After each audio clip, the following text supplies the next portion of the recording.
This is AMBF. Okay?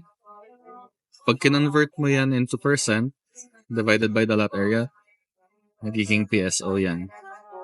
Parehas lang to. Okay. So, dyan sa drawing, sabi niya, itong Y1 is unpaved surface area. Grass, ground, ganun.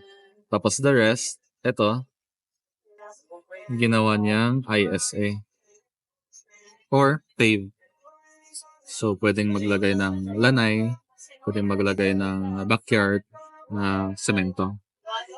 So, pag kinumbine ko tong dalawa, magiging open space.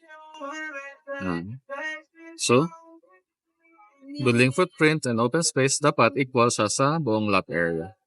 Ganun lang siya kadali. Pero, iba-iba kasi yung terms na ginamit. So, for example, ito yung ISA ko, no? Puro cement. Tapos, itong building footprint ko, tiles. Tapos, ito, wala akong ginawa. Saan ang ginalaw ko? Sa EMB. Ito lang, di ba? Ang tawag dyan is construction area or MACA. Yun. So, mas maintindihan mo pag naka-drawing.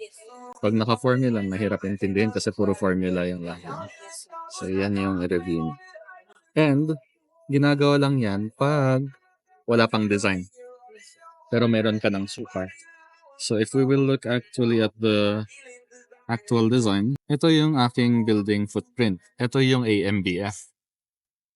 69.44. Ano yung allowable sa'yo? 92. Diba? Ibig sabihin, pag sinagad ko tong building, magiging 92 yung floor area. Pero ayaw kong gamitin lahat. Kaya pinaliit ko yung building, naging 64. Why? Kasi I want to put carport, diba? Ang carport ko is cement.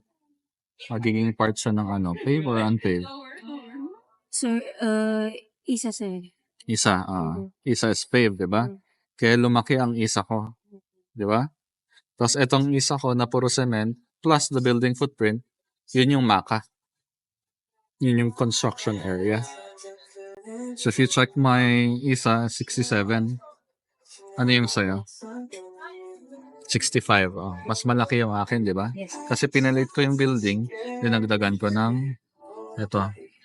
Lanay, carport, 2 cars, may carport pa sa harap. Tapos may pavers pa. Tapos yung open space ko, hindi lang nasa harap, pwede rin sa likod. So yung diagram na yan is pang computation lang. Hindi siya rule na nasa harap lagi ang open space. Kasi bangin yan, di ba? Yes, sir. Sa site, review nyo ito. Check mo yung buong plans. Okay?